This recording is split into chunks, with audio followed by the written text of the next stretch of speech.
In the shadowed halls of Mount Athos, beneath centuries of accumulated dust and deliberate neglect, lies a manuscript that would shatter everything you thought you knew about Christianity.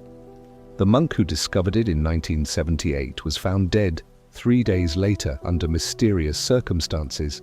The manuscript, it vanished without a trace, sealed away in archives that officially don't exist. But here's what they don't want you to know. This wasn't an isolated incident.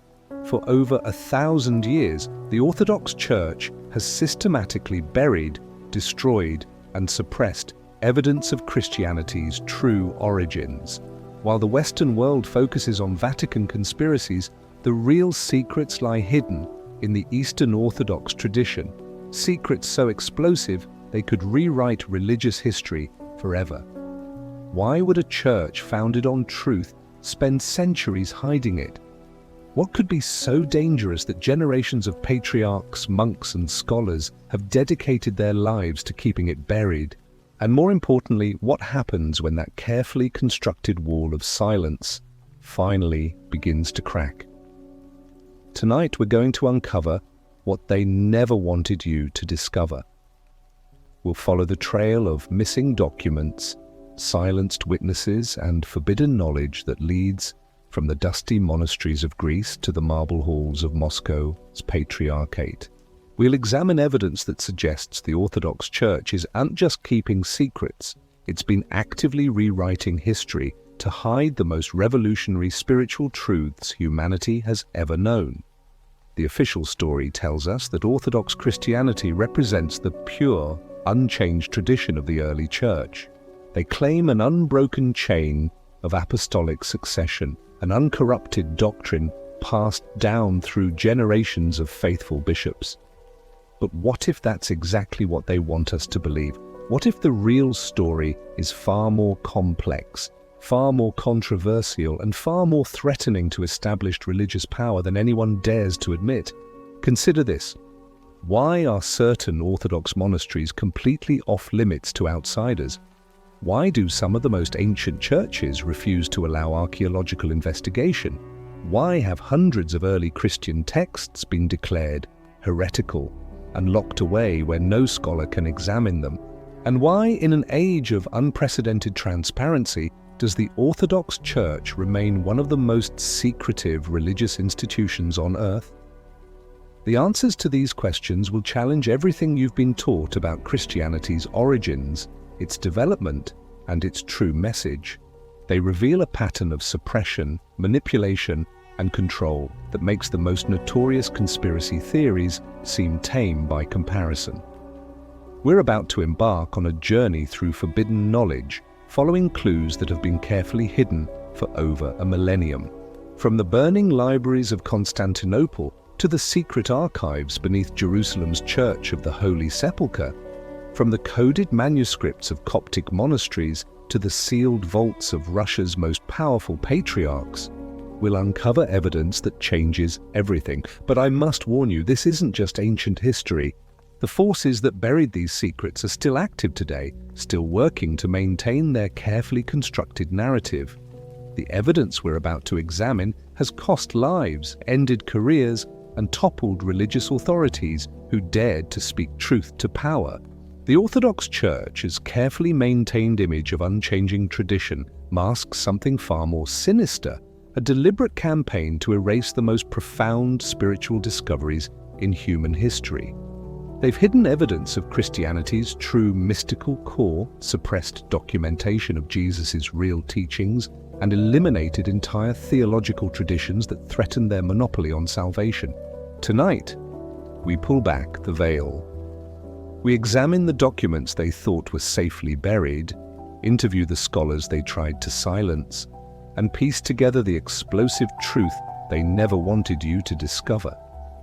The 40 secrets we're about to reveal don't just challenge Orthodox doctrine, they expose a conspiracy of silence that has shaped Western civilization for over 1,000 years. Are you ready to discover what they've been hiding? Are you prepared to question everything you've been taught about one of the world's most influential religions? Because once you see the evidence we're about to present, There's no going back to the comfortable certainties of official church history. The truth has been waiting in the shadows for centuries. Tonight, we bring it into the light. Chapter 1.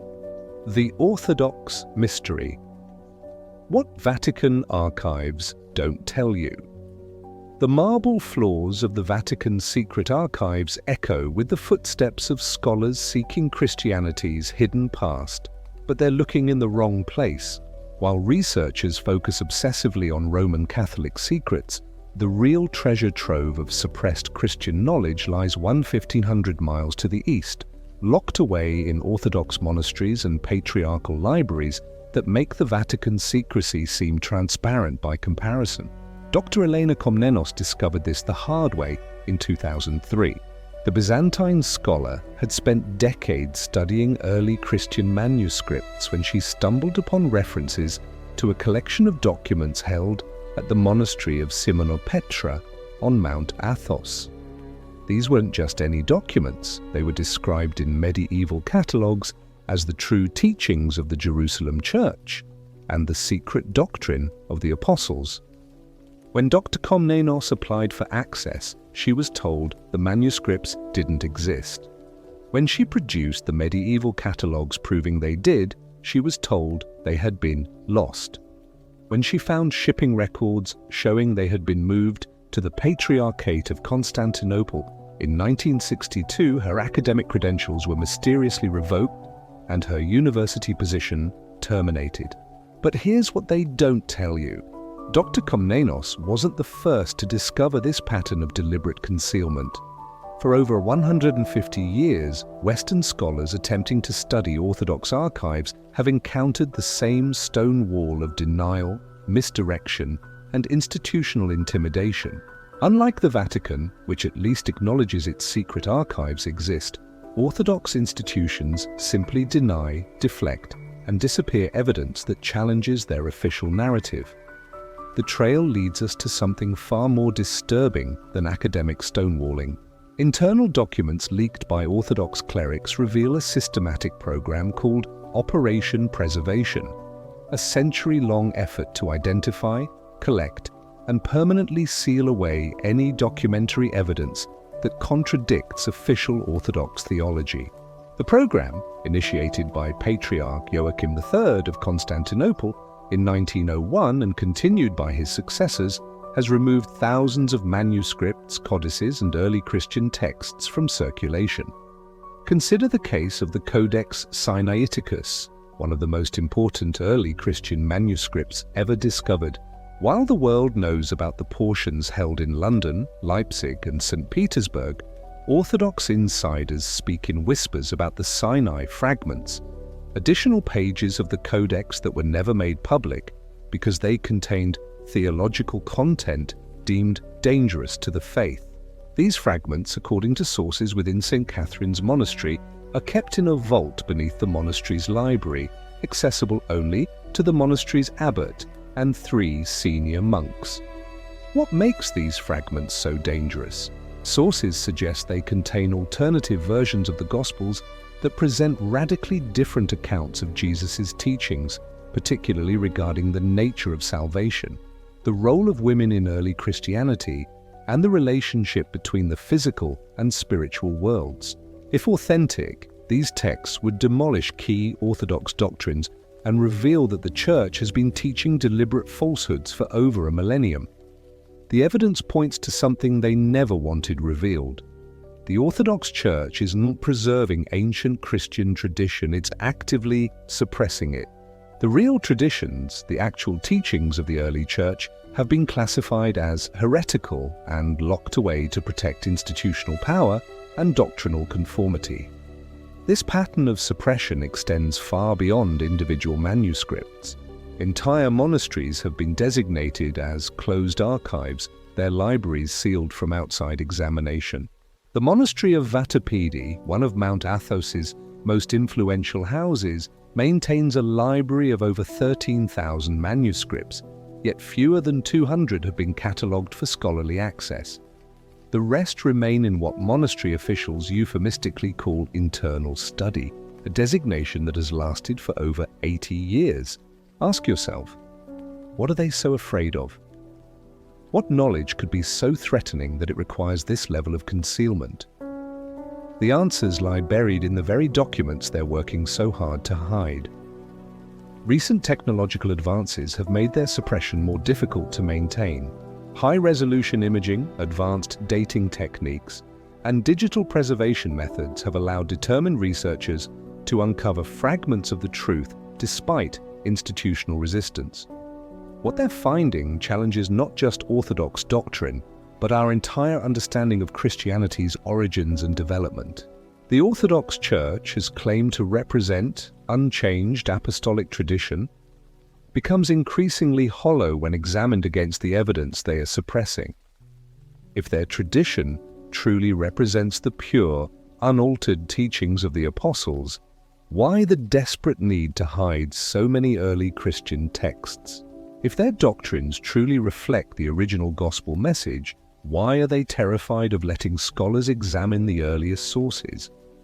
But this was only the beginning of what we would discover.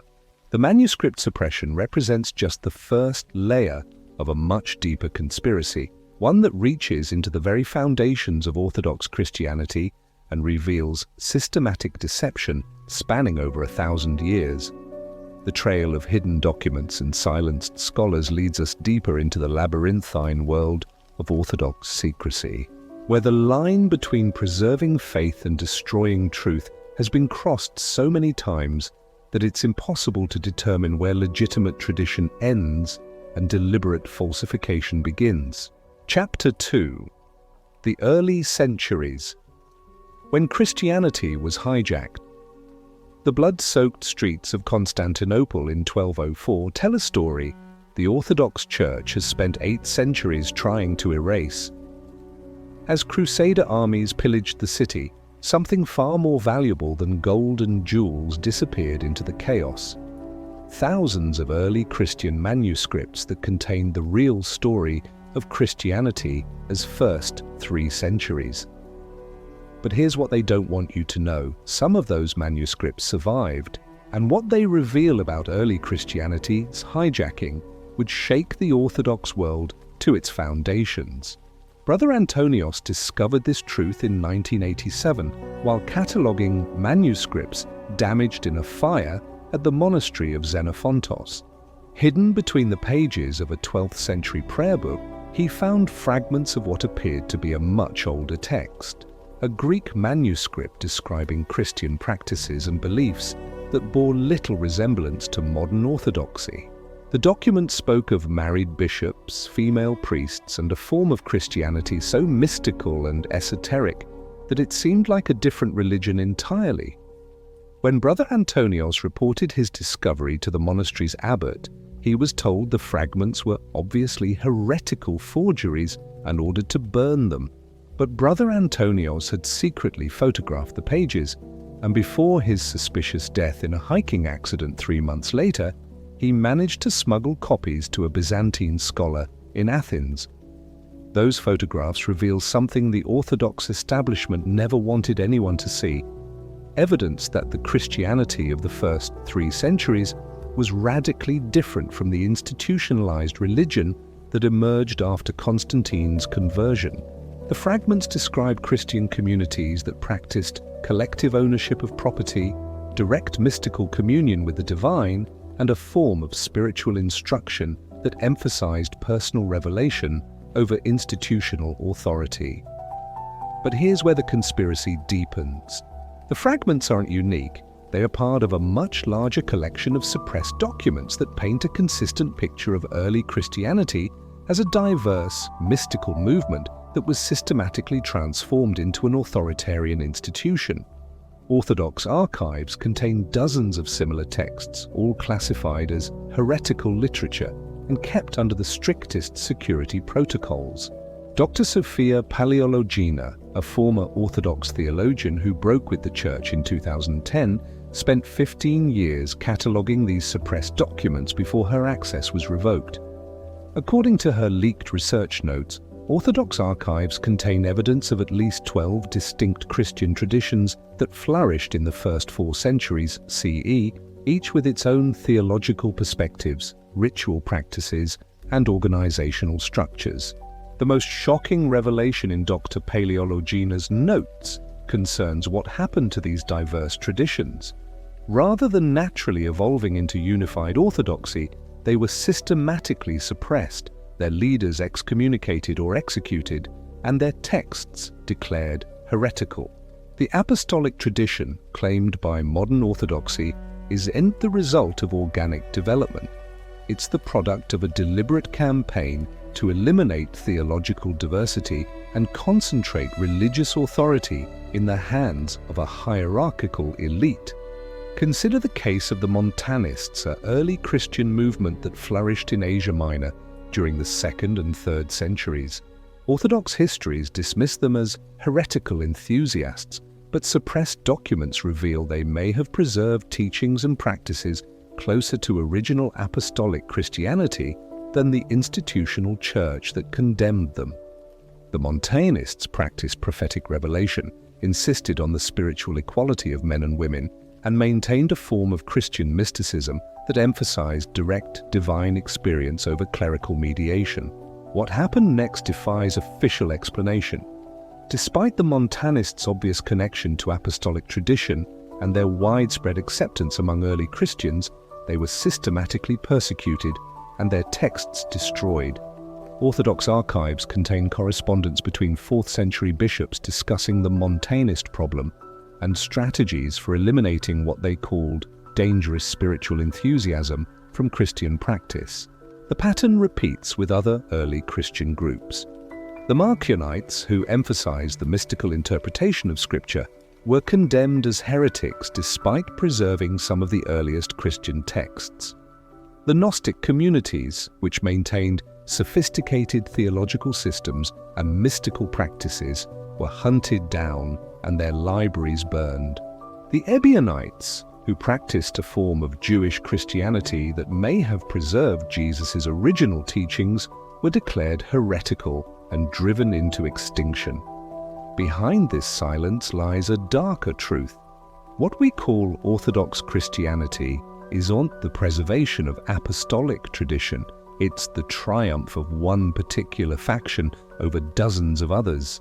The victors wrote the history, declared their opponents heretical, and created a mythology of unbroken apostolic succession to legitimize their monopoly on Christian truth. The evidence for this systematic suppression extends beyond theological texts. Archaeological investigations at early Christian sites consistently uncover evidence of diverse worship practices, architectural styles, and artistic representations that contradict Orthodox claims of uniform tradition. These findings are routinely downplayed, reinterpreted, or simply omitted from official archaeological reports. Take the recently discovered Christian complex beneath the Hagia Sophia in Istanbul. Excavations have revealed worship spaces that appear to have been designed for multiple Christian communities with very different ritual practices. Some areas show evidence of mystical practices involving sacred geometry. Others suggest communal religious meals very different from the Orthodox Eucharist. And still others indicate the presence of female religious leaders in positions of significant authority. But here's what the Orthodox authorities don't tell you about these discoveries. They've restricted access to the site, classified the findings as preliminary, and forbidden independent analysis of the artifacts.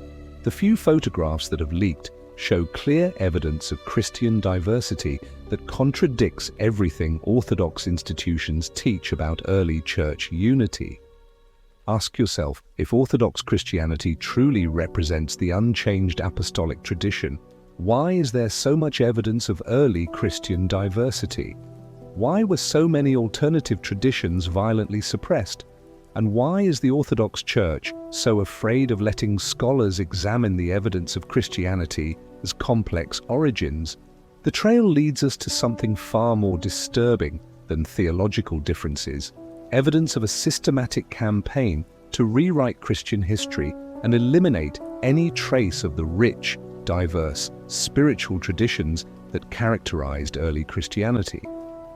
What we're discovering isn't just historical revisionism, it's one of the most successful cover-ups in human history. But the manuscripts they thought were safely buried are beginning to surface, and what they reveal about the real origins of Christianity will challenge everything the Orthodox Church has taught for over a millennium. Chapter 3. The manuscripts they burned. The flames that consumed the Library of Constantinople in 1204 cast shadows that still hide one of Christianity's darkest secrets. While historians focus on the tragic loss of classical texts, they've ignored something far more significant: the systematic destruction of early Christian manuscripts that revealed truths the Orthodox hierarchy was desperate to conceal. But here's what they don't want you to know: some of those manuscripts survived the flames, and what they contain would demolish the Orthodox Church's claims about preserving apostolic tradition. Father Maximos Planudes made this discovery in 1994 while examining fire-damaged manuscripts recovered from the ruins of a 13th century monastery near Thessalonica. Among the charred fragments, he found portions of what appeared to be a systematic catalogue of Christian texts marked for destruction. The document, written in the hand of a Byzantine cleric, listed over 200 manuscripts as dangerous to the faith and ordered their immediate confiscation and burning. When Father Planudes brought this discovery to his superiors, he was told the document was a modern forgery and ordered to destroy it. But Father Planudes had already recognized the significance of what he'd found: evidence of an organized campaign to eliminate early Christian texts that contradicted developing Orthodox doctrine. Before his mysterious disappearance during a pilgrimage to Mount Sinai 6 months later, he managed to photograph the fragments and hide copies in 3 separate locations. Those photographs reveal something the Orthodox establishment never wanted anyone to see: a medieval index of forbidden books that targeted not heretical texts, but authentic early Christian writings that preserved theological traditions the institutional church wanted to eliminate. The catalogue includes manuscripts attributed to apostolic figures, early church fathers, and prominent Christian leaders whose teachings apparently conflicted with official Orthodox positions. But here's where the conspiracy deepens. The Planudes fragments aren't an isolated discovery. They are part of a pattern of evidence pointing to centuries of systematic manuscript destruction. Hidden in Orthodox archives across Eastern Europe are similar catalogues, Inquisition records, and correspondence between bishops discussing the purification of Christian literature. These documents reveal that the Orthodox Church didn't just suppress heretical texts, they eliminated authentic apostolic writings that threatened their monopoly on religious authority. Dr. Anastasia Komnenos, the daughter of the Byzantine scholar mentioned earlier, has spent her career tracking down evidence of this systematic suppression. Working with a network of sympathetic Orthodox clerics and scholars, she has documented the destruction of over 500 early Christian manuscripts between the 11th and 15th centuries alone. Her research reveals a coordinated campaign that targeted specific categories of texts: mystical treatises that emphasized direct spiritual experience, theological works that questioned hierarchical authority, and historical accounts that contradicted official church narratives. The most shocking aspect of Dr. Komnenos' research concerns what happened to manuscripts that couldn't be destroyed because of their age or historical significance. These texts were subjected to what medieval scribes euphemistically called editorial correction, systematic alteration of content to bring ancient texts into conformity with later Orthodox doctrine. Comparison of early manuscript versions with later copies reveals hundreds of changes, additions, and deletions that transformed the meaning of original texts. Consider the case of the writings attributed to Dionysius the Areopagite, one of the most influential mystical theologians in Christian history. Modern scholars have access to manuscripts dating from the 9th century onwards, but fragments of much earlier versions have surfaced in monastery archives. These early fragments reveal that the original Dionysian corpus contained extensive teachings on mystical practices, direct divine communion, and spiritual techniques that were systematically removed from later copies. What happened next defies official explanation.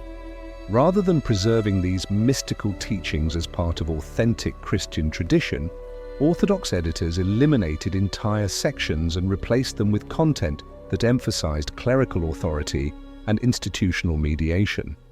The result is that modern readers encounter a sanitized version of Dionysian mysticism that bears little resemblance to the original texts.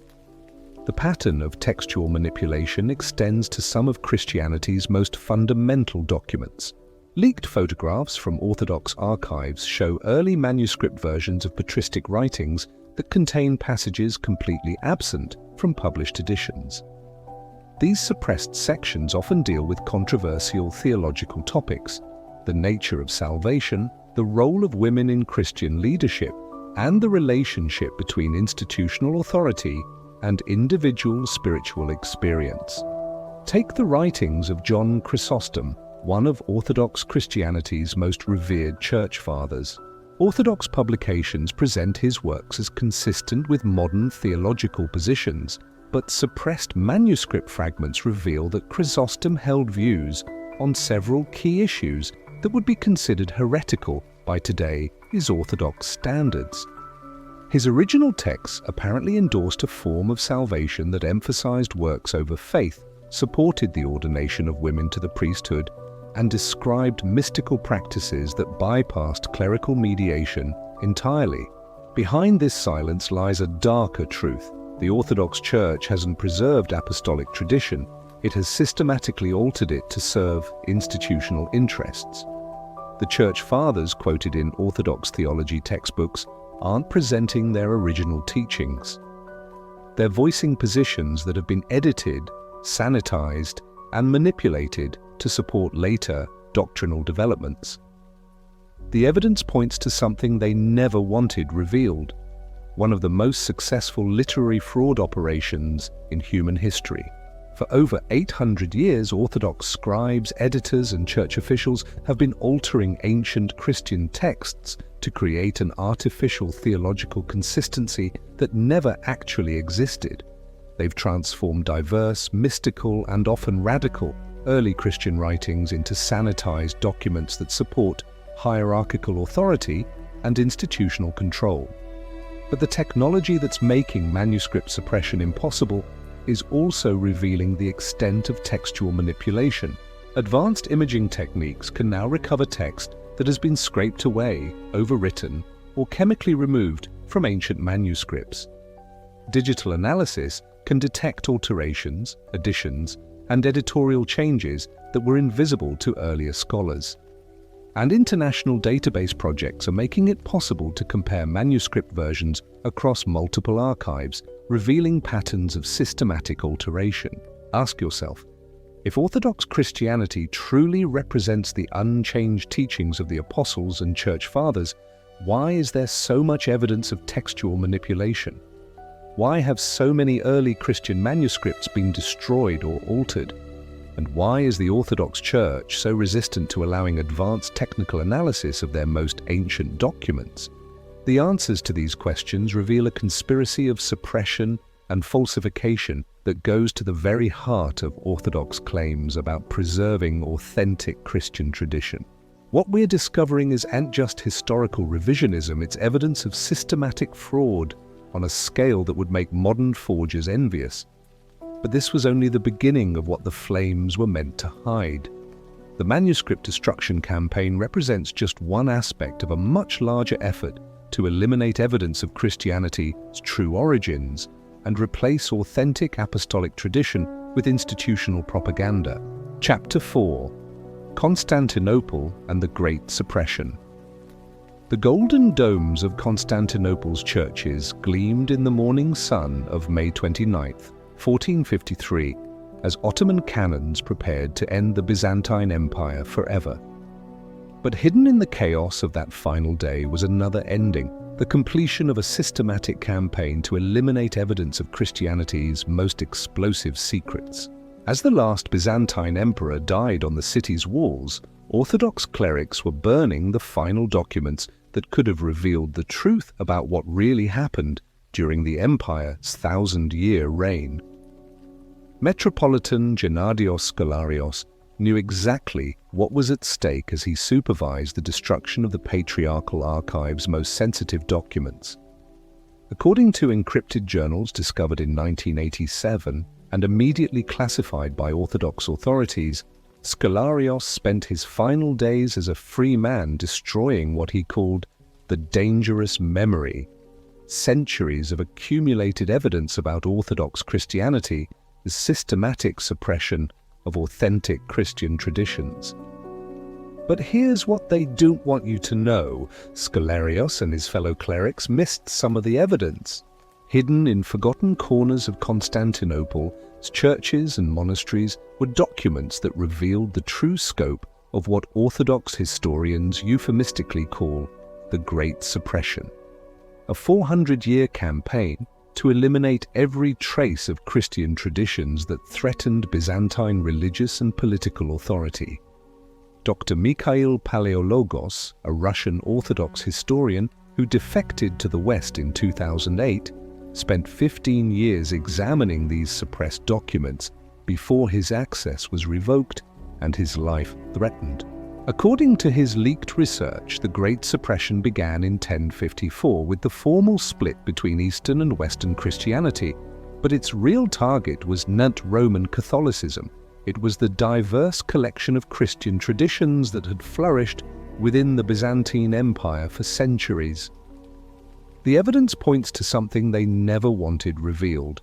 The Orthodox Catholic schism wasn't really about theological differences over papal authority or the Filioque controversy. It was a convenient cover for eliminating Christian traditions that both Eastern and Western churches found threatening to their institutional power. While the world focused on the dramatic break between Rome and Constantinople, both hierarchies quietly implemented similar programs to suppress mystical traditions, eliminate theological diversity, and concentrate religious authority in clerical hands. Consider what happened to the hesychast movement, Orthodox Christianity's most important mystical tradition. Official church history presents hesychasm as a legitimate expression of Orthodox spirituality that was successfully integrated into church doctrine during the 14th century councils. But suppressed documents reveal a very different story, one of systematic persecution, forced conformity, and the elimination of radical mystical teachings that emphasized direct divine experience over clerical mediation. The leaked Paleologos documents include correspondence between Byzantine bishops discussing the hesychast problem and strategies for neutralizing what they called dangerous spiritual independence. Rather than embracing hesychasm as authentic Christian mysticism, the Orthodox hierarchy was terrified that widespread mystical practice would undermine institutional authority and make clerical mediation irrelevant. What happened next defies official explanation. The most radical hesychast teachers were forced to recant their teachings or face excommunication and exile. Mystical texts that emphasized direct spiritual experience were edited to include warnings about the need for clerical supervision. Monastery libraries were purged of works that described advanced spiritual practices, and new regulations required all mystical instruction to be approved by hierarchical authorities. The result was the transformation of authentic Christian mysticism into sanitized spirituality that posed no threat to institutional control. The hesychasm that survived the Great Suppression was a pale shadow of the original tradition, stripped of its most radical elements and reduced to breathing exercises and repetitive prayer that kept practitioners busy without challenging church authority. But the suppression of mystical traditions was only one aspect of a much larger campaign. Byzantine authorities also targeted historical documents that revealed uncomfortable truths about the empire's relationship with earlier Christian traditions. Archives were systematically purged of texts that described the violent suppression of alternative Christian communities, the forced conversion of pagan populations, and the systematic destruction of pre-Christian spiritual sites. Behind this silence lies a darker truth. Constantinople's churches weren't just built on the ruins of pagan temples, they were constructed on the ashes of earlier Christian communities that had been eliminated for practicing forms of Christianity deemed incompatible with Byzantine imperial ideology. The triumph of orthodoxy, celebrated annually by Orthodox churches, was not the victory of authentic Christianity over heresy. It was the triumph of institutional power over spiritual diversity. Take the case of the Bogomils, a Christian movement that flourished in the Balkans during the 10th or to 12th centuries. Orthodox histories dismiss them as heretical dualists influenced by Manichaeism, but suppressed documents reveal they may have preserved forms of Christian practice that were closer to apostolic tradition than Byzantine orthodoxy. The Bogomils practiced voluntary poverty, rejected clerical hierarchy, and emphasized direct spiritual experience, precisely the elements of early Christianity that the institutional church was working to eliminate. The Byzantine response to the Bogomil heresy reveals the true nature of the Great Suppression. Rather than engaging in theological dialogue or attempting to understand Bogomil teachings, Orthodox authorities launched a campaign of systematic persecution that included military action, mass executions, and the forced relocation of entire communities. Bogomil texts were burned, their leaders executed, and their followers forced to convert to Orthodox Christianity or face death.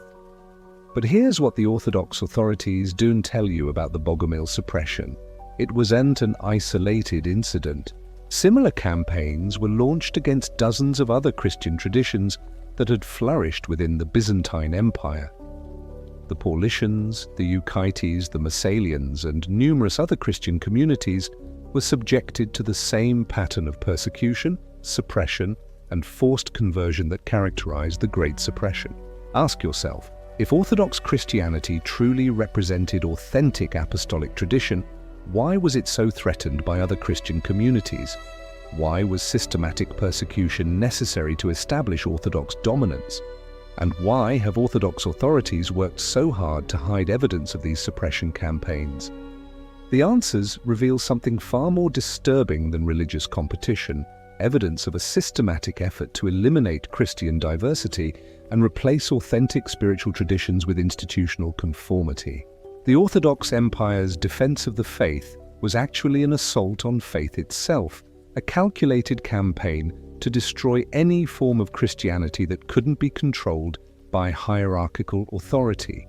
The trail of suppressed documents and eliminated traditions leads us deeper into the labyrinthine world of Byzantine religious politics, where the line between preserving orthodoxy and destroying Christianity was crossed so systematically that it became impossible to distinguish between legitimate tradition and institutional propaganda.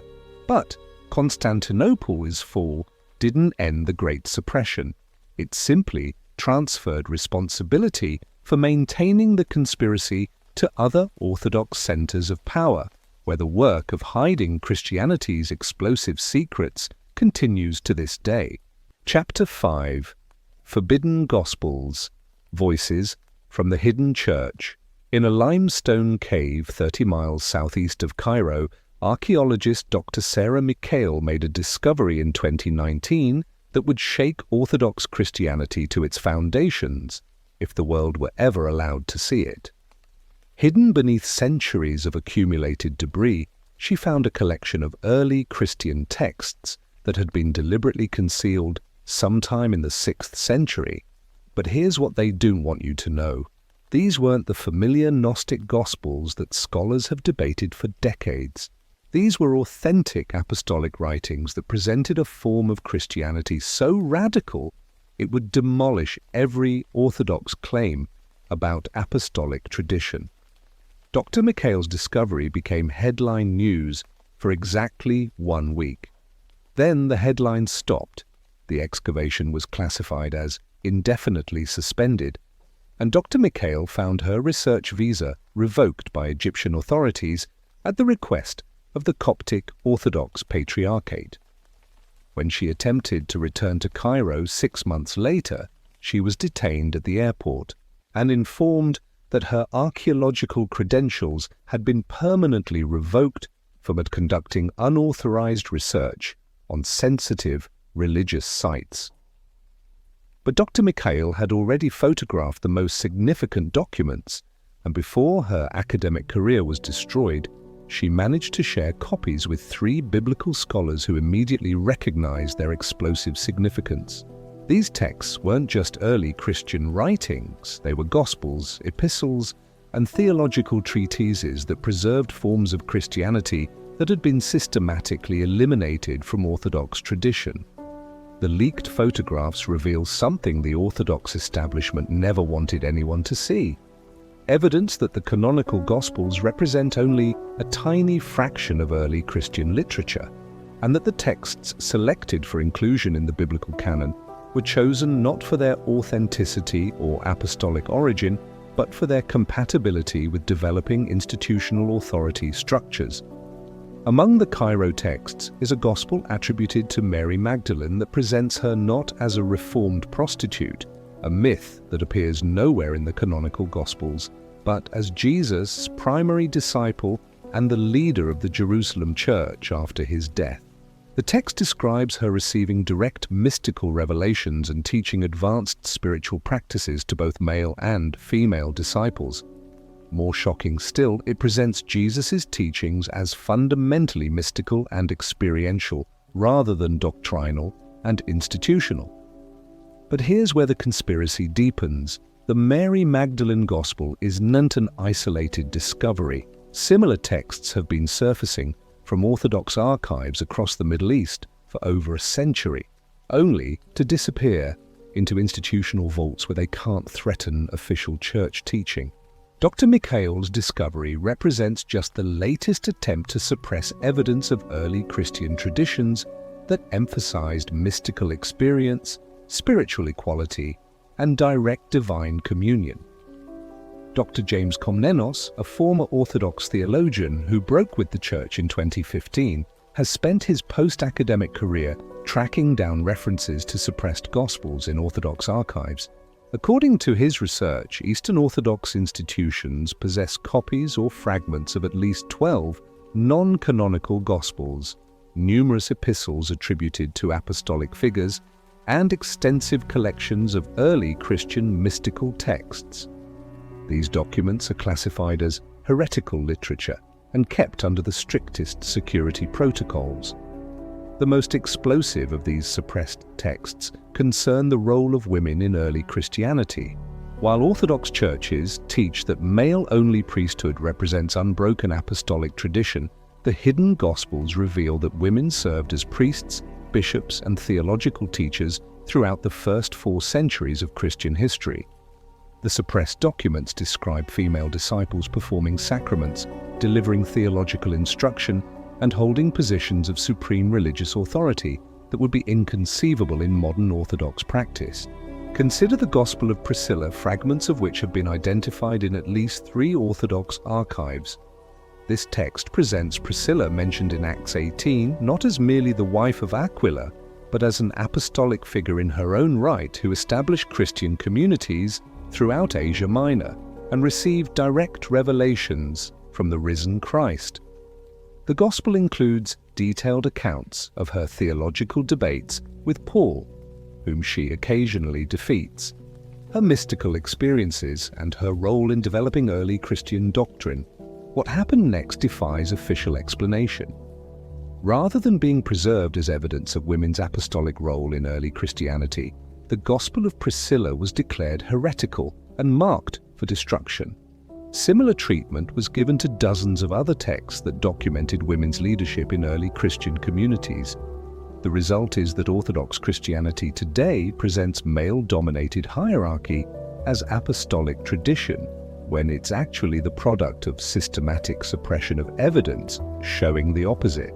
The pattern of suppression extends to theological content as well as gender issues. The hidden Gospels preserve forms of Christian teaching that emphasize direct mystical experience, personal revelation, and spiritual practices that bypass institutional mediation. These texts describe a Christianity focused on individual transformation through mystical union with the divine rather than salvation through institutional sacraments and clerical authority. Take the Gospel of Thomas, fragments of which have been found in Orthodox archives despite official claims that no copies exist in Eastern Christian libraries. Unlike the familiar Nag Hammadi version, the Orthodox fragments preserve additional sayings of Jesus that focus on mystical practices and direct spiritual experience.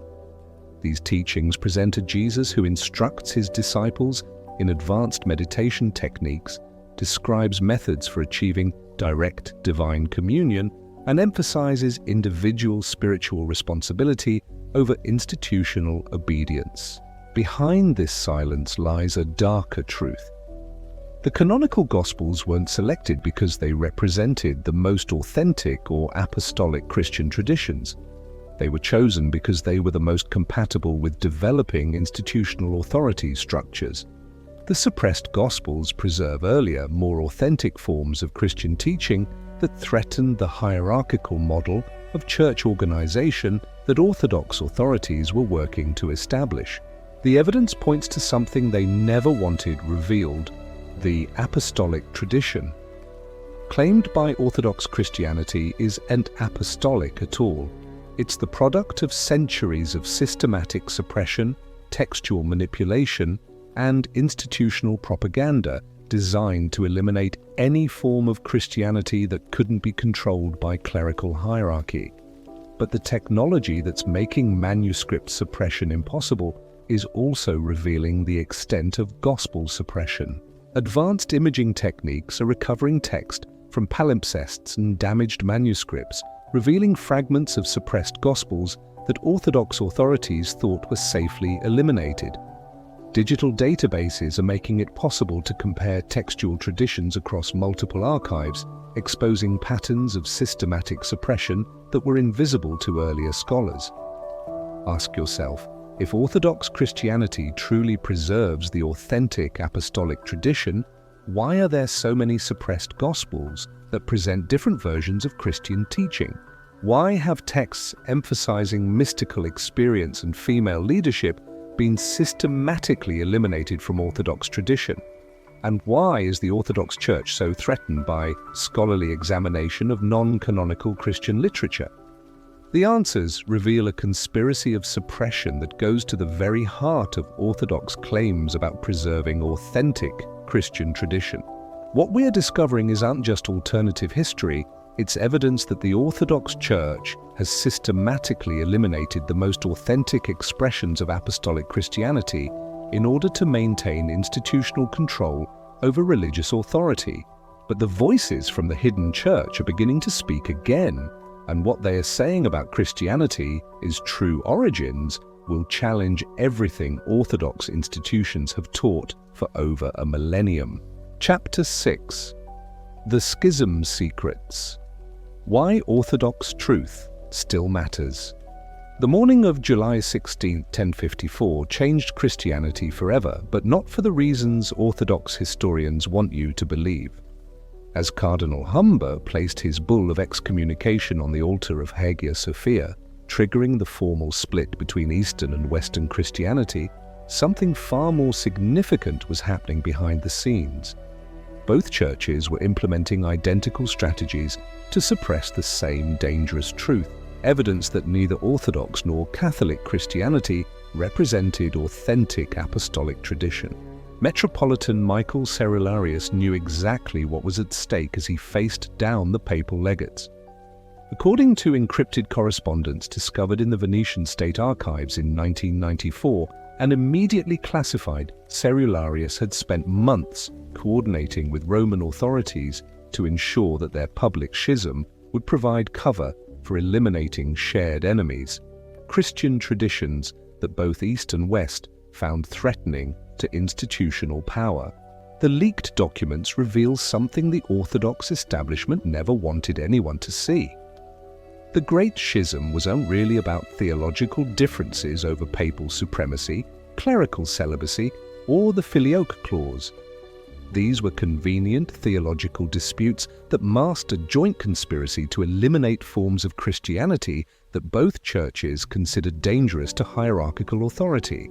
While the world focused on the dramatic break between Rome and Constantinople, both institutions quietly implemented nearly identical programs to suppress mystical traditions, eliminate theological diversity, and concentrate religious power in clerical hands. Dr. Dimitri Cantacuzénos, a Byzantine historian whose research access was revoked in 2011, spent 8 years examining the Venetian documents before Orthodox authorities succeeded in having them reclassified. According to his leaked notes, the correspondence between Cerularius and papal representatives reveals detailed coordination on what they called the Purification Project, a systematic campaign to identify and eliminate Christian communities that practiced forms of Christianity incompatible with institutional control. But here's where the conspiracy deepens. The theological disputes that officially caused the schism were deliberately manufactured to provide justification for suppressing shared enemies. The Filioque controversy, the debate over clerical celibacy and arguments about papal authority were real theological differences, but they were amplified and weaponized to create the political cover necessary for implementing suppression programs that both churches had been planning for decades. Consider what happened immediately after the 1054 split. Rather than focusing their energy on competing with each other, both Orthodox and Catholic authorities launched remarkably similar campaigns against mystical communities within their territories. Orthodox churches targeted hesychast groups that emphasized direct spiritual experience, while Catholic authorities suppressed contemplative communities that practiced mystical communion without clerical mediation. The timing wasn't coincidental, it was coordinated. The evidence points to something they never wanted revealed. The Great Schism was actually a great collaboration disguised as a theological dispute. Both churches recognized that authentic Christian mysticism posed an existential threat to institutional authority, and they used their public break to implement suppression programs that would have been impossible to justify during periods of church unity. Take the case of these Studite monasteries, Orthodox institutions that had preserved some of Christianity's most ancient mystical traditions.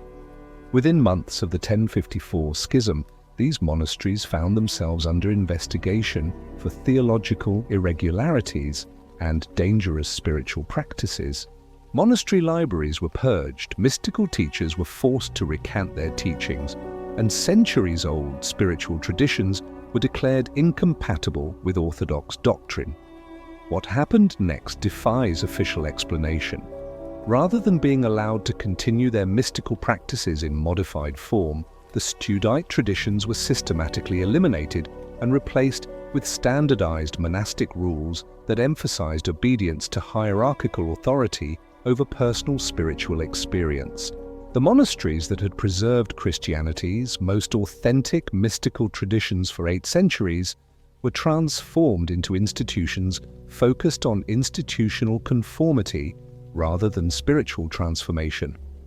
The pattern of coordinated suppression extends far beyond monastic communities. Both Orthodox and Catholic authorities targeted lay mystical movements, female religious leaders, and theological schools that emphasized direct spiritual experience over clerical mediation. The suppression campaigns were so similar in their methods and targets that they could only have resulted from careful coordination between supposedly rival church hierarchies. Behind this silence lies a darker truth. The Orthodox Catholic schism was not the result of irreconcilable theological differences. It was a carefully orchestrated political maneuver designed to provide cover for the largest suppression of authentic Christianity in human history. The defense of orthodoxy proclaimed by both churches was actually an assault on Orthodox Christian tradition, a systematic campaign to eliminate any form of Christianity that couldn't be controlled by institutional authority. Dr. Anna Komnenos, a former Orthodox theologian who now works as an independent researcher, has spent 15 years tracking the parallel development of suppression programs in Eastern and Western Christianity. Her research reveals that Orthodox and Catholic authorities used nearly identical methods to identify, infiltrate, and eliminate mystical communities. They employed the same categories of heretical practice, implemented similar systems of ecclesiastical investigation, and even shared intelligence about mystical teachers who moved between Eastern and Western territories. The most shocking aspect of Dr. Komnenos' research concerns what happened to Christian communities that tried to remain neutral during the schism. Groups that refused to choose sides between Orthodox and Catholic authority found themselves targeted by both churches for elimination. The schism that supposedly divided Christianity actually unified both hierarchies in their determination to eliminate authentic Christian traditions that threatened institutional control. Consider the fate of the Celtic Christian communities that had preserved forms of Christianity predating both Orthodox and Catholic institutional development. These communities practiced married priesthood, emphasized mystical experience, and maintained theological traditions that were incompatible with both Eastern and Western ecclesiastical authority. Rather than being allowed to continue their ancient practices, Celtic Christianity was systematically suppressed by coordinated Orthodox and Catholic missionary activities that eliminated centuries of authentic Christian tradition. The suppression of Celtic Christianity reveals the true nature of the post-schism period. Instead of competing to attract authentic Christian communities to their respective traditions, both Orthodox and Catholic authorities worked to eliminate forms of Christianity that predated their institutional authority claims. The result was the destruction of some of Europe's most ancient and authentic Christian traditions in service of institutional power consolidation. Ask yourself, if the Orthodox Catholic schism was really about theological principle, why did both churches immediately implement identical suppression programs? Why were mystical communities on both sides of the divide subjected to the same persecution methods? And why have Orthodox authorities worked so hard to hide evidence of their coordination with Catholic authorities during this supposedly antagonistic period? The answers reveal something far more disturbing than religious competition, evidence of a coordinated conspiracy to eliminate authentic Christian tradition and replace it with institutional conformity. The Great Schism wasn't the result of theological conviction. It was a political strategy designed to facilitate the systematic destruction of Christianity's most authentic expressions. But the orthodox truth that still matters isn't the institutional propaganda taught in Orthodox seminaries. It's the suppressed evidence of authentic Christian traditions that both Orthodox and Catholic authorities worked so hard to eliminate. These traditions preserved forms of mystical practice, theological understanding, and spiritual community that represented Christianity's true apostolic heritage. The trail of suppressed documents and eliminated communities leads us deeper into the shadowy world of ecclesiastical politics, where the preservation of institutional power took precedence over the preservation of authentic Christian faith, and where the greatest enemies of Christianity turned out to be the institutions claiming to defend it. Chapter 7, Monastery Vault. What we're finding today. The earthquake that struck Mount Athos on September 13, 2008, did more than crack ancient monastery walls. It opened fissures in a conspiracy of silence that had protected Orthodox Christianity's darkest secrets for over 8 centuries. As monks rushed to assess structural damage at the monastery of Vatopaidi, they discovered something that should have remained buried forever: a hidden chamber containing documents that prove the Orthodox Church has been systematically falsifying its own history since the 13th century. Brother Paisios was the first to enter the concealed archive, expecting to find routine monastery records or perhaps forgotten liturgical texts. Instead, he discovered a collection of documents that chronicled the Orthodox Church's most sensitive operations, detailed plans for eliminating mystical traditions, correspondence with secular authorities about suppressing dangerous spiritual movements, and financial records showing payments to scribes for altering ancient Christian texts. When Brother Paisios reported his discovery to the monastery's abbot, he was immediately placed under a vow of silence, and the chamber was sealed with concrete.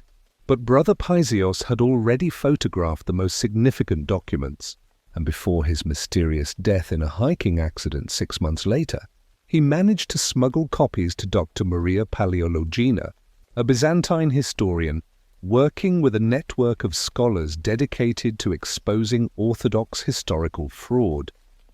The Vatapaidi documents reveal something the Orthodox establishment never wanted anyone to see: proof that what we call monastery preservation of Christian tradition has actually been the systematic destruction and falsification of that tradition.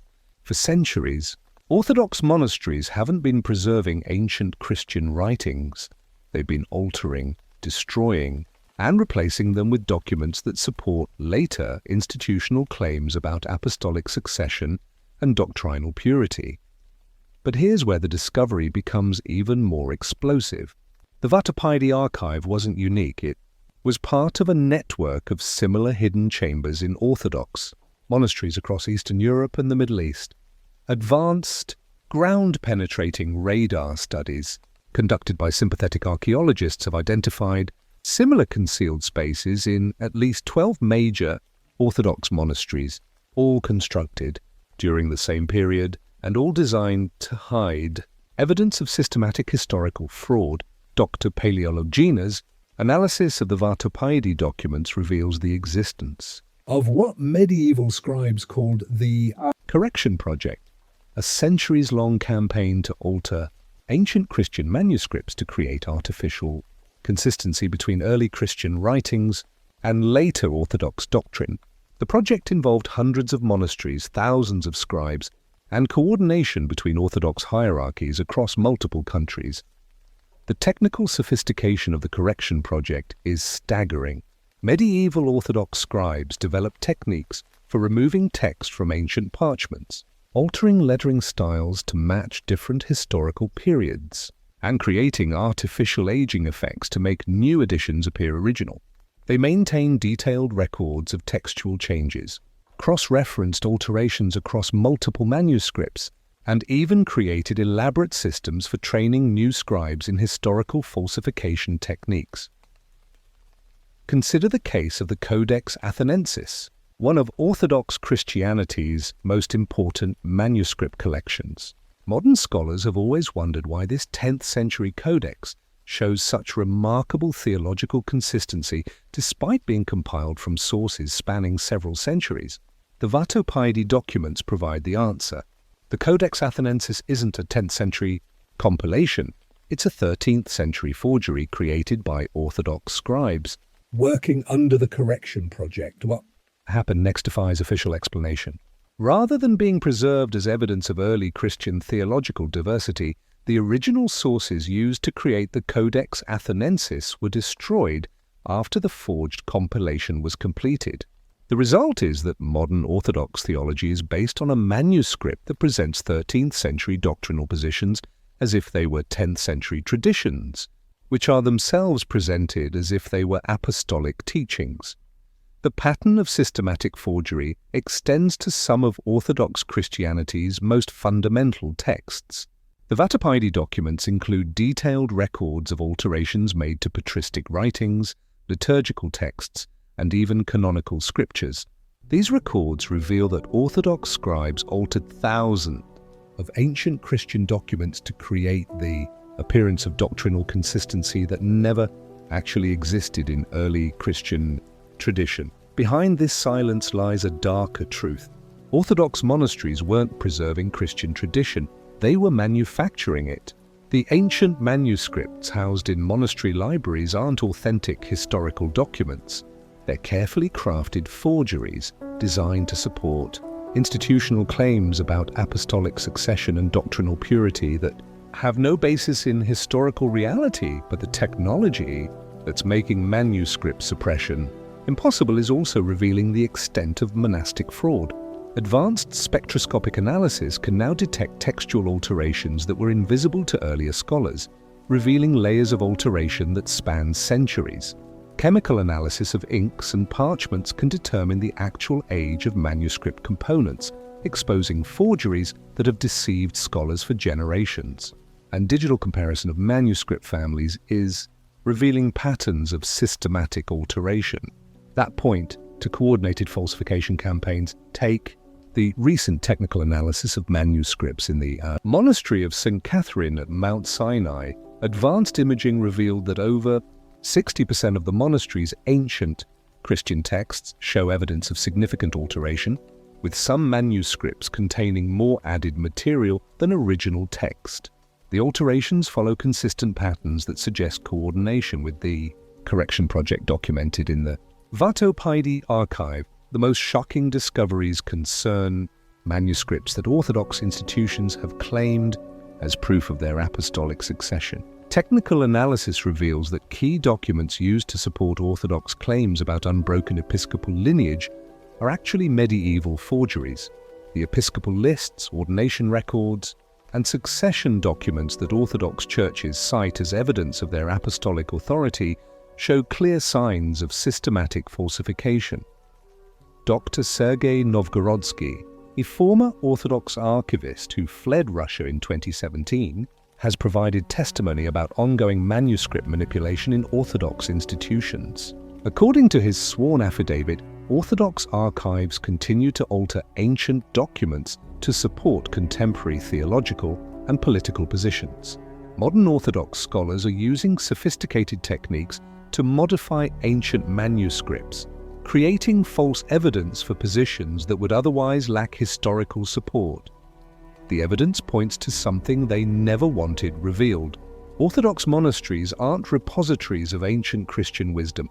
They're centers of historical fraud that have been systematically falsifying Christian tradition for over 800 years. The preservation of apostolic tradition claimed by Orthodox institutions is actually the systematic destruction of that tradition and its replacement with institutional propaganda. Ask yourself, if Orthodox Christianity truly preserves authentic apostolic tradition, why is there so much evidence of systematic manuscript alteration?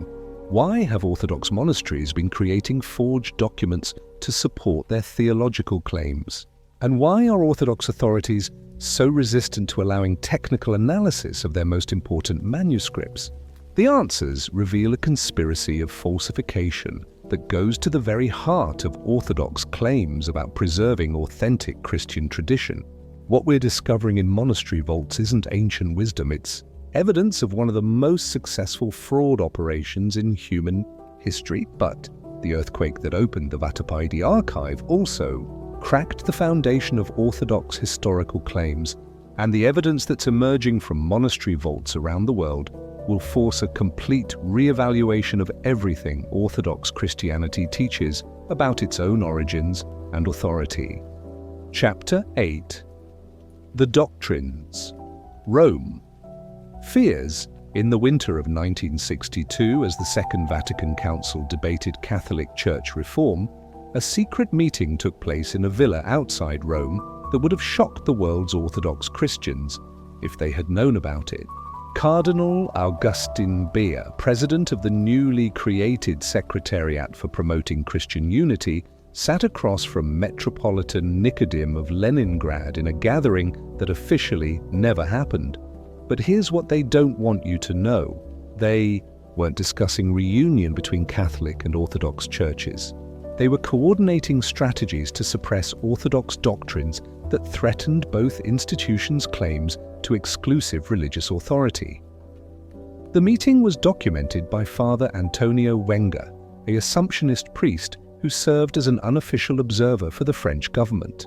Father Wenger's notes, discovered in the Quai d'Orsay archives in 2003 and immediately classified by both French and Vatican authorities, reveal that Catholic and Orthodox leaders were terrified by the same threat: authentic, Orthodox theological traditions that predated both churches' institutional authority claims. According to Father Wenger's notes, Cardinal Bay presented Metropolitan Nicodem with a list of problematic Orthodox positions that could potentially destabilize Catholic authority if they became widely known in the West.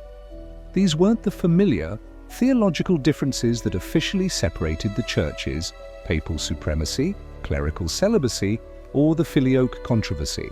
These were ancient Orthodox doctrines that preserved forms of Christianity so radical they would demolish both churches' claims about representing apostolic tradition. But here's where the conspiracy deepens. The doctrines that terrified Catholic and Orthodox leaders weren't heretical innovations. They were authentic expressions of early Christian theology that Orthodox churches had preserved despite centuries of pressure to conform to Western theological models. The problematic positions identified by Cardinal B were actually some of Orthodox Christianity's most authentic theological traditions. Dr. Vladimir Lossky Jr., son of the famous Orthodox theologian, discovered this truth while researching his father's correspondence with Vatican officials during the 1960s. Hidden in family archives were copies of theological documents that his father had been asked to evaluate for potential ecumenical problems. These documents revealed that Catholic authorities were specifically concerned about Orthodox theological positions on the nature of salvation, the role of mystical experience in Christian life, and the relationship between institutional authority and individual spiritual development. The most explosive document in the Lossky archive is a 1964 memo from Cardinal B to Pope Paul VI, warning that certain Orthodox theological positions could undermine the entire basis of institutional Christianity if they became widely known among Western Christians. The memo specifically identifies Orthodox teachings about theosis, deification, mystical prayer practices, and the role of personal spiritual experience as dangers to ecclesiastical authority that must be contained. Consider the Orthodox doctrine of theosis, which teaches that the goal of Christian life is actual participation in divine nature rather than merely avoiding hell or achieving heaven. This teaching, preserved in Orthodox tradition since the early Church Fathers, presents a form of Christianity focused on mystical transformation that makes institutional mediation secondary to direct spiritual experience. Catholic authorities recognized that widespread knowledge of theosis would make their entire sacramental system appear unnecessary. What happened next defies official explanation. Rather than engaging in theological dialogue about these authentic Orthodox traditions, Catholic and Orthodox authorities agreed to a policy of mutual suppression. Orthodox churches would downplay their most mystical teachings when engaging with Western Christianity, while Catholic authorities would avoid scholarly examination of Orthodox theological traditions that threatened institutional control. The pattern of coordinated suppression extends to Orthodox teachings about married priesthood, lay participation in church governance, and the role of monasticism in preserving authentic Christian tradition. These positions, all deeply rooted in early Christian practice, were identified as problematic because they suggested alternatives to the clerical authoritarianism that both churches had developed during the medieval period. Behind this silence lies a darker truth. The doctrines Rome fears aren't theological errors, they're authentic expressions of apostolic Christianity that expose the institutional innovations both churches have passed off as traditional teaching. Orthodox Christianity preserved forms of theological understanding that reveal how far both Eastern and Western Christianity have departed from early Christian tradition.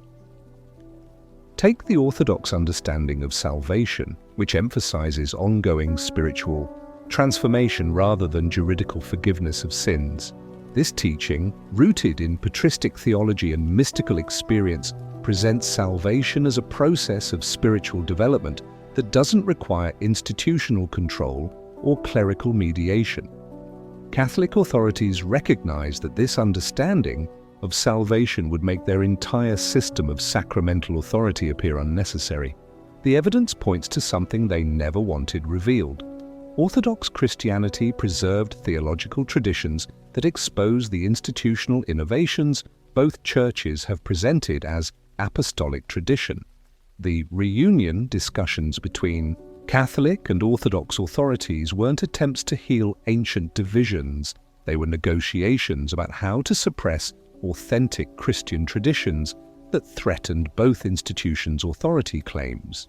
Dr. John Meyendorff, one of Orthodox America's most respected theologians, discovered evidence of this suppression during his ecumenical work in the 1970s. His private papers, donated to St. Vladimir's Seminary Library in 1995, include correspondence with Catholic theologians discussing what they euphemistically called pastoral concerns about Orthodox theological positions.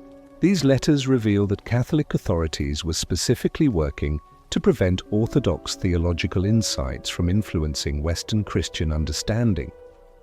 The most shocking aspect of Dr. Meyendorff's correspondence concerns Catholic efforts to influence Orthodox theological education in America.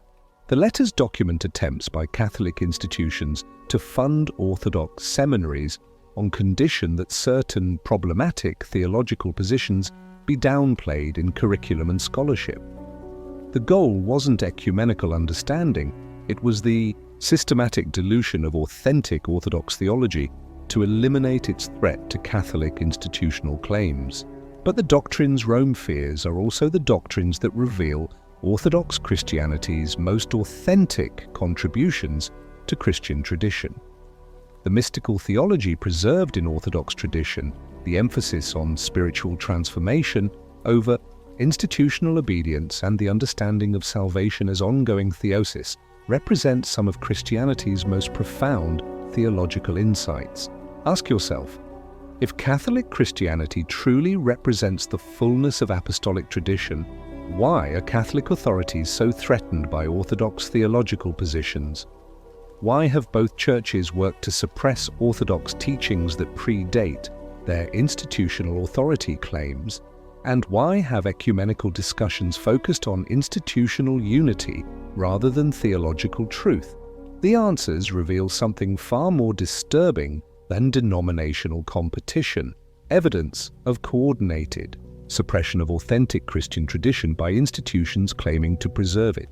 The doctrines Rome fears aren't theological innovations, they're authentic expressions of apostolic Christianity that expose how far both Eastern and Western Christianity have departed from their origins. But the Orthodox theological traditions that survived centuries of suppression are beginning to influence Western Christianity despite institutional resistance, and what they reveal about authentic Christian spirituality will challenge both Catholic and Orthodox claims about representing unchanging apostolic tradition. Chapter 9. The Lost Saints They Erased.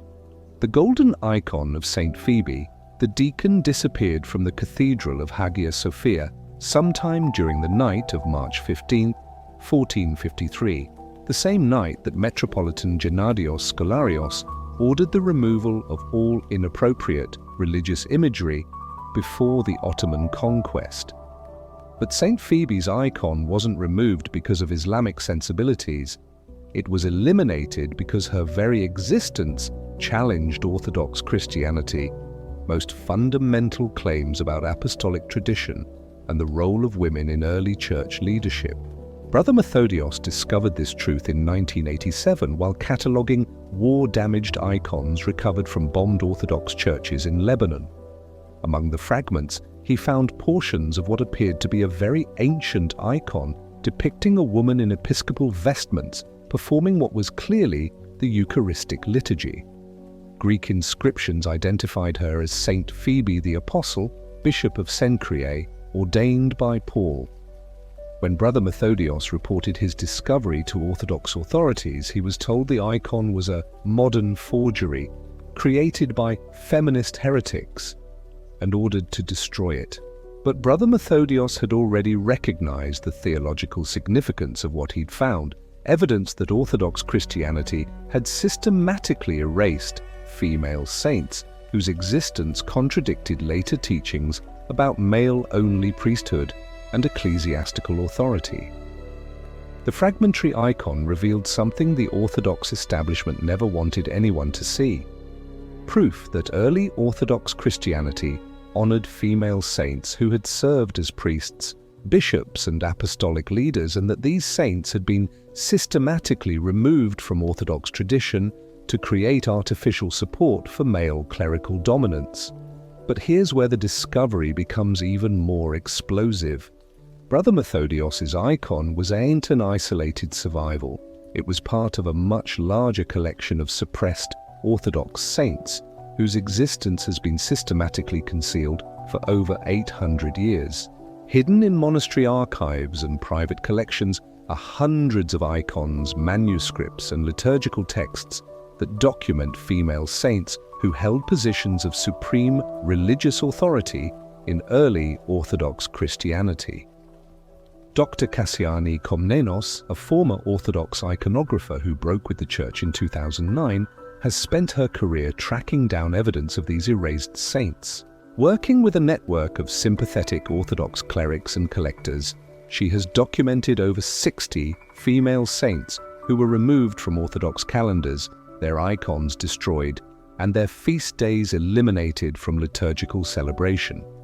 The most shocking aspect of Dr. Komnenos' research concerns the methods used to erase these saints from Orthodox tradition. Rather than simply removing them from calendars and destroying their icons, Orthodox authorities created elaborate alternative histories that explained away their ecclesiastical authority. Female bishops were reclassified as deaconesses, apostolic leaders were reduced to holy widows, and theological teachers were transformed into pious lay people. Consider the case of Saint Junia, explicitly identified by Paul as prominent among the apostles in Romans 16:7. Early Orthodox tradition honored Junia as a female apostle who established Christian communities throughout Greece and Asia Minor. Icons from the 6th–8th centuries depict her in apostolic vestments, and liturgical texts describe her performing ordinations and theological instruction. What happened next defies official explanation. Beginning in the 9th century, Orthodox authorities began systematically altering references to Saint Junia, changing her name to the masculine Junias, and reinterpreting Paul's description to mean well known to the apostles rather than prominent among the apostles. Icons depicting her apostolic authority were destroyed, liturgical texts were altered, and her feast day was eliminated from Orthodox calendars. The pattern of systematic erasure extends to dozens of other female saints whose existence challenged developing Orthodox teachings about male clerical authority. Saint Prisca, described in early sources as a bishop who ordained priests and performed sacraments, was reclassified as a holy teacher. Saint Theodora of Alexandria, originally honored as an abbot who governed both male and female monastics, was transformed into a pious laywoman who disguised herself as a monk. Behind this silence lies a darker truth. Orthodox Christianity did not preserve apostolic tradition regarding women's role in church leadership. It systematically eliminated that tradition and replaced it with artificial historical narratives that supported later innovations in clerical authority. The male-only priesthood claimed as apostolic tradition is actually a medieval innovation that required the erasure of centuries of authentic Orthodox tradition honoring female ecclesiastical leaders. The evidence for systematic saint erasure extends beyond individual cases to entire categories of religious authority.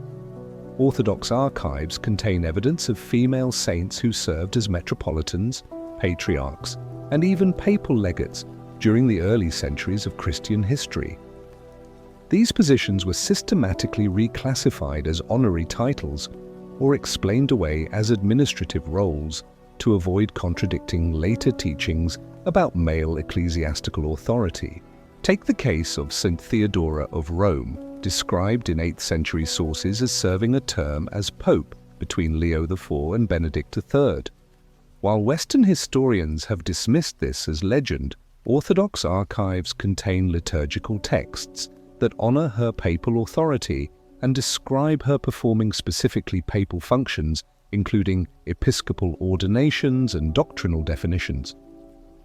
Rather than preserving this tradition as evidence of female ecclesiastical authority, Orthodox churches eliminated all reference to her papal service and reclassified her as a holy virgin. The technological revolution in historical research is making the suppression of these saints increasingly difficult to maintain. Advanced analysis of ancient icons is revealing overpainting and alteration that hid female ecclesiastical authority. Digital restoration of damaged manuscripts is recovering text that documented female saints' liturgical roles, and comparative analysis of liturgical traditions is exposing patterns of systematic erasure. Dr. Sophia Chrysostom, a former Orthodox historian who now works as an independent researcher, has used these new techniques to reconstruct the stories of over 30 erased Orthodox saints.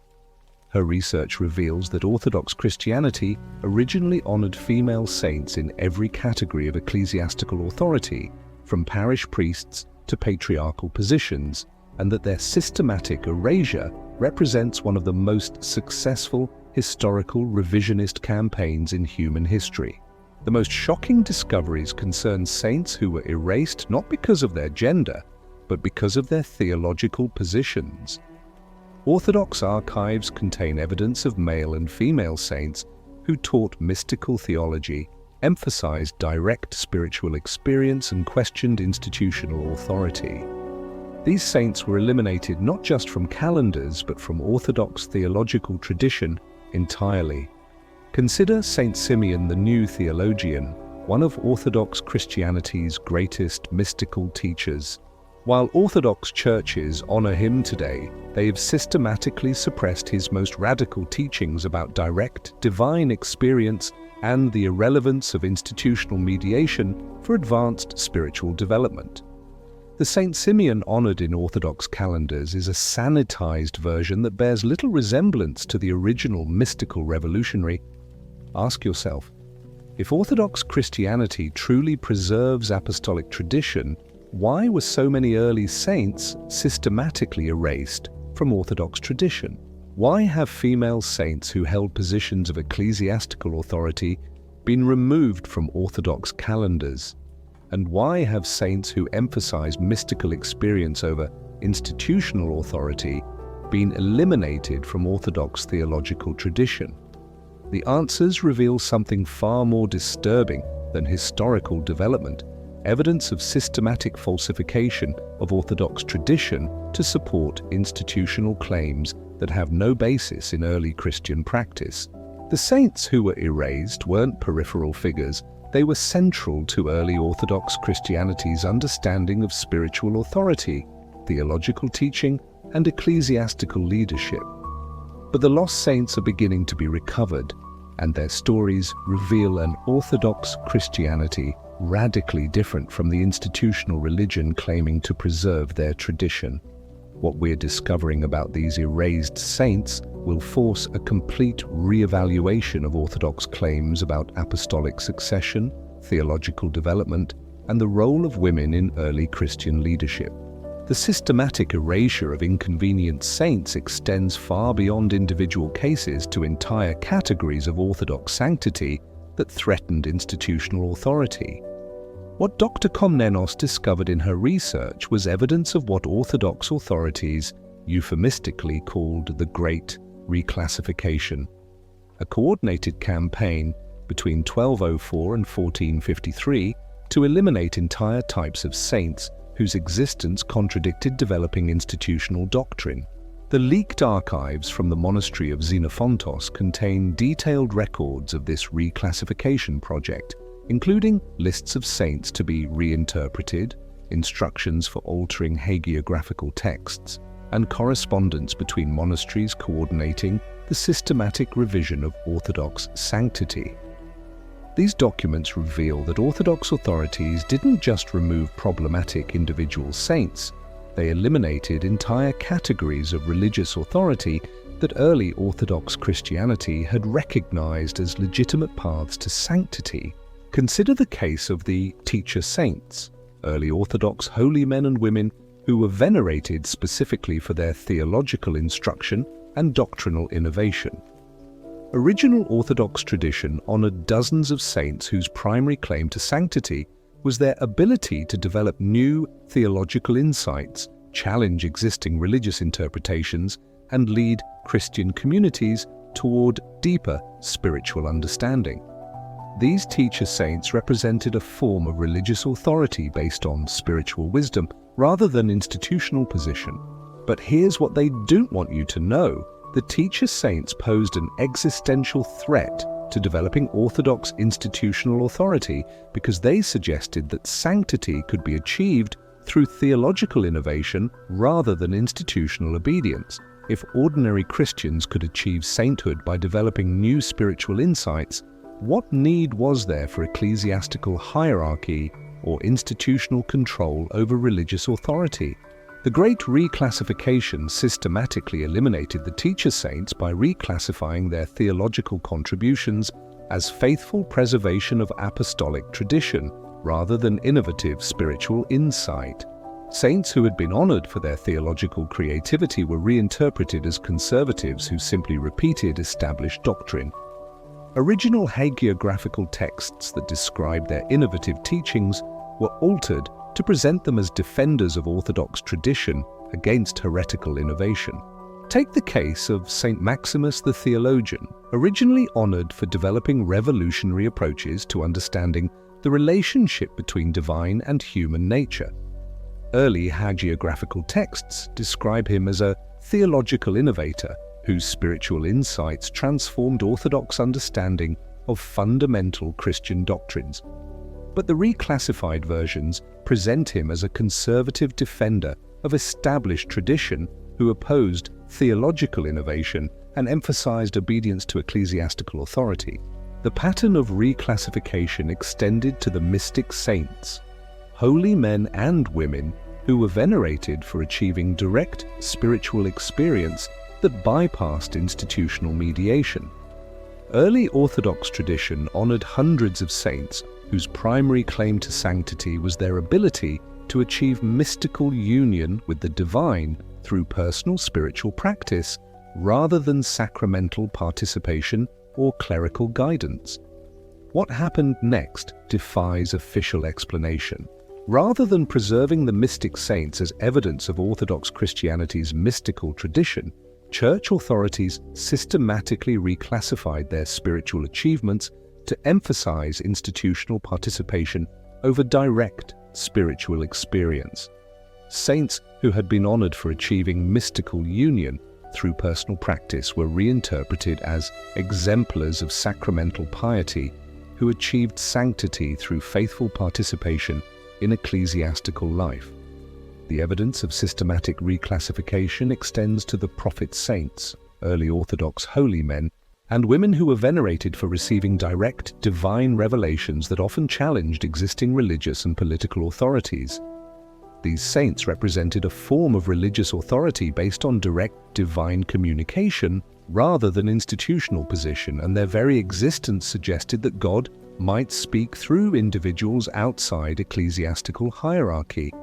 Dr. Cassiani Paleologina, working with leaked documents from multiple Orthodox archives, has identified over 40 prophet saints who were systematically eliminated from Orthodox calendars during the Great Reclassification. These saints weren't removed because their prophecies were false. They were eliminated because their prophetic authority challenged the institutional monopoly on divine communication that Orthodox authorities were working to establish. Consider the case of Saint Anastasia the Seer, originally honored for receiving prophetic visions that accurately predicted political events and provided spiritual guidance to Christian communities throughout the Byzantine Empire. Early hagiographical texts describe her as a prophet whose divine revelations often contradicted official church positions and challenged the decisions of ecclesiastical authorities. The Great Reclassification transformed Saint Anastasia from a prophetic authority into a pious laywoman, whose spiritual insights were reinterpreted as personal devotions rather than divine revelations. The hagiographical texts that described her prophetic challenges to church authority were altered to present her as a model of feminine submission to masculine ecclesiastical leadership. Behind this silence lies a darker truth. Orthodox Christianity did not preserve authentic traditions of prophetic sanctity. It systematically eliminated them to protect institutional claims about being the exclusive channel of divine communication. The unchanging tradition claimed by Orthodox authorities required the destruction of centuries of authentic Orthodox tradition that recognized prophetic authority outside institutional control. The technological revolution in historical research is revealing the extent of hagiographical manipulation with shocking clarity. Advanced analysis of Orthodox hagiographical texts reveals systematic patterns of alteration that span centuries and involve thousands of saints. Spectroscopic analysis of manuscript inks shows layers of revision that transformed innovative theological teachers into conservative traditionalists, independent mystics into institutional exemplars, and prophetic authorities into submissive laypeople. Dr. Sophia Chrysostom, working with a team of international researchers, has used digital analysis to reconstruct the original hagiographical traditions that Orthodox authorities worked so hard to eliminate. Her research reveals that early Orthodox Christianity honored forms of sanctity that would be considered heretical by contemporary Orthodox standards. Saints who challenged ecclesiastical authority developed innovative theological positions and achieved spiritual authority through direct divine experience rather than institutional appointment. The most shocking discoveries concern saints who were eliminated not because of theological problems, but because of their political implications. The leaked archives reveal that Orthodox authorities systematically removed saints whose examples might encourage resistance to political authority or challenge the close relationship between church and state that characterized Byzantine civilization. Consider the resistant saints, early Orthodox holy men and women who were venerated for their opposition to unjust political authority and their willingness to challenge imperial power in defense of Christian principle. These saints represented a tradition of prophetic resistance that suggested Christians might be called to oppose political authority when it conflicted with divine will. The Great Reclassification systematically eliminated the resistant saints by reclassifying their opposition to political authority as personal asceticism rather than prophetic challenge. Saints who had been honored for resisting imperial persecution were reinterpreted as models of political submission who accepted suffering without challenging its sources. The evidence points to something they never wanted revealed. Orthodox Christianity did not preserve authentic traditions of prophetic resistance. It eliminated them to support the political arrangements that gave Orthodox institutions their privileged position in Byzantine society. The Caesaropapism that characterized Orthodox Christianity was not a theological development. It was the result of systematic suppression of authentic Orthodox traditions that challenged political authority. But perhaps most disturbing is evidence that the Great Reclassification continues today through more subtle methods. Contemporary Orthodox hagiography continues to emphasize institutional obedience over spiritual innovation, sacramental participation over mystical experience, and political submission over prophetic resistance. Modern Orthodox saints are systematically selected and interpreted to support contemporary institutional interests rather than preserve authentic traditions of Orthodox sanctity. Ask yourself, if Orthodox Christianity truly preserves authentic apostolic tradition, why were so many early Orthodox saints systematically reclassified or eliminated? Why have forms of sanctity based on theological innovation, mystical experience, and prophetic authority been removed from Orthodox tradition? And why does contemporary Orthodox hagiography continue to emphasize institutional conformity over the spiritual creativity that characterized early Orthodox sanctity?